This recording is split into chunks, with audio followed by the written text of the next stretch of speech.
Well, it was hopeless. It was a betting shop beneath, and it was not at all appropriate. But there happened to be a chap there who told me, I know a house you might like to look at in Great Pulteney Street that's on the market and might be appropriate. And somehow or other, that's how it all began. We bought the house and the museum got set up in the basement. So you bought the house for the museum. The fact you were living there was secondary. Really, in a way, yes, that is exactly what happened. You mentioned John Palmer, one of the famous names, because my next question was going to be, why was it so important that Bath should have a postal museum? And I suppose you're going to tell me something about the fact that some of the early players in that post office were based here in Bath. Absolutely. And of course, initially, Ralph Allen was the one who got going with his postal system, which was amazing, absolutely amazing how he organised it. He was a brilliant man, and he ran it all, you know, from Bath, from the townhouse, what they call the townhouse now. And everything happened from there to the borders of Scotland. He was organising his postboys on horseback and did a marvellous service that hadn't existed before. What role did John Palmer play? John Palmer then came along, and he, based on what Ralph Allen had done, came to the conclusion that a faster system was a good idea. And he ran the two theatres, the Theatre Royal Bath, Theatre Royal Bristol, with Sarah Siddons as one of his performers. And he realised when he moved them for a production from Bath to Bristol by coach, how much speedier this was, and that gave him the idea of starting the Royal Mail coaches, which he did with the help of William Pitt, who was spending time in Bath like people did at the season. And he then, in 1 year, covered the whole of the country with Royal Mail in 1 year. And it was 15 years before the post office repaid him for the money he put into it. Amazing. Bath, of course, was a place where people came to relax and recoup from illness. A lot of famous people passed through here. A lot of famous people lived here. People, I'm sure, who would have used that service. Absolutely. Who would have written letters. Absolutely. So many.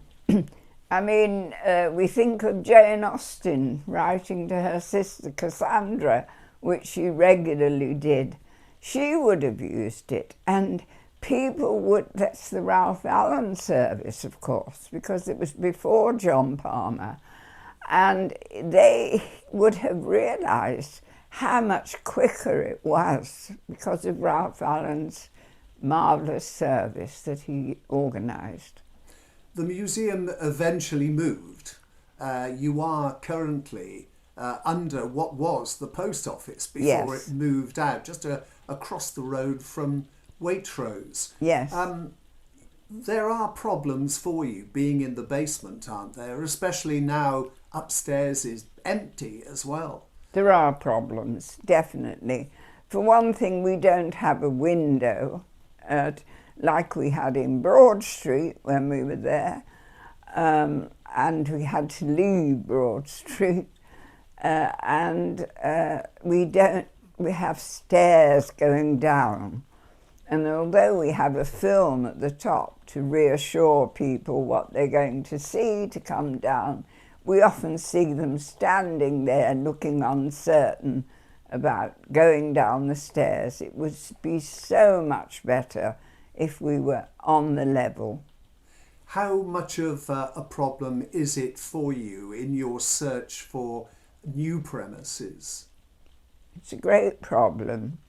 We've been looking for years. We looked at Ralph Allen's townhouse, but it didn't work for us really. It was on too many different floors and so on. But that could have been an ideal situation, but it didn't work. Are you open to offers? Yes. I mean, considering there are several empty premises in Bath, and although our rent is not the full amount that would be expected, at least it's always regularly paid. And so it would seem more sense to have somewhere with a museum in it than empty. You've just taken on a new patron, and I know you're rather pleased about this. Who is he? Excited. Alan Johnson. He and his wife Caroline came here to tea. We sat in here and chatted for a couple of hours, but I had been in touch with him previously over his book, Please Mr. Postman, written about his life as a postman. And that was when he was an MP, and we kept in correspondence. And then when he came to Bath to launch a book, he and Caroline came to visit. We've kept in correspondence, and now he's happily agreed. He said he's delighted to become a patron of our museum. Well, that's really good to hear. Are you open? Yes. What do people have to do? Do they book online? Yes. Via your website? Yes, or on phone. Yes. And for people who've never been before, I'm lucky enough, I've been several times. It may be down in a basement, but it really is a bit of a jewel box, isn't it? It's a hidden treasure. There's no doubt. We've got some wonderful material there. Excellent things on display, and people going in who would want to know about people like Charles Dickens and Jane Austen, Sarah Siddons. All these famous people can find out there's a special Royal Mail coach display explaining how fast and safe that was compared with the rumbling old stagecoaches that existed. The Royal Mail was the way to travel. And am I right in thinking there's a connection with the penny black? Oh yes, the very first by Thomas More Musgrave was posted from Bath.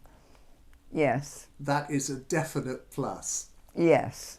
Audrey, good luck in finding new premises, but in the meantime, you must be very pleased that the open sign is hanging on the door again. Yes, I am. And we've got a wonderful chap, our treasurer, who's been keeping things going. But we have lost the continuity with our volunteers, and we're desperate for more help.